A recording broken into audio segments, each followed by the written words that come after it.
Hi guys, అందరూ బాగున్నారా? మరి ఈరోజు మీకోసం మరొక కొత్త రెసిపీతో మీ ముందుకు వచ్చేసా. సింపుల్గా ఇంట్లో ఉన్న వాటితోనే 10 నిమిషాల్లో రెడీ అయ్యే అరటికాయ ఫ్రై ఎలా తయారు చేయాలో చూద్దాం. ముందుగా ఒక కళాయి తీసుకొని వాటర్ వేసుకుందాం. వాటర్లో కొంచెం పసుపు, సరిపడ ఉప్పు వేసుకొని ముందుగానే కట్ చేసి పెట్టుకున్న అరటికాయ ముక్కలను కూడా వేసుకొని స్టవ్ ఆన్ చేసి ఒక 70% అరటికాయ ముక్కలను ఉడికించుకుందాం. నా వీడియోస్ ఫస్ట్ టైం చూస్తున్నట్లయితే లైక్ చేయండి, షేర్ చేయండి, సబ్స్క్రైబ్ చేయండి. చూసారు కదా, 70% అరటికాయ ముక్కలు ఉడికిపోయాయి.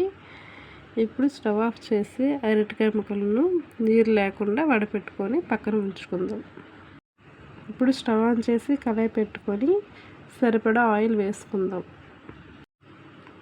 ఆయిల్ బాగా హీట్ అయింది కదా, ఇప్పుడు దీనిలోనే వెల్లుల్లిపాయలు వేసుకుందాం. నెక్స్ట్ ఆనియన్స్ కూడా వేసుకొని ఫ్రై చేసుకుందాం.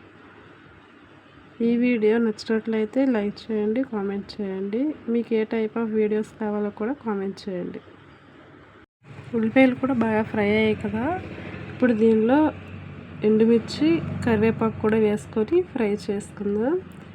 నెక్స్ట్ ముందుగానే ఉడికించుకున్న అరటికాయ ముక్కలను కూడా వేసుకొని ఫ్రై చేసుకుందాం. సారీ అండి, ఆ క్లిప్ మిస్ అయింది. అరటికాయ ముక్కలు 2 మినిట్స్ ఫ్రై అయిన తర్వాత సరిపడ కారం వేసుకొని ఒకసారి కలుపుకుందాం. మీ ఇంట్లో అరటికాయ ఫ్రై ఎలా తయారు చేస్తారో కామెంట్ చేయండి. ఎంతో టేస్టీ అయిన అరటికాయ ఫ్రై రెడీ అండి. మీరు కూడా ట్రై చేసి మీకు ఎలా కుదిరిందో కామెంట్ చేయండి. Thank you.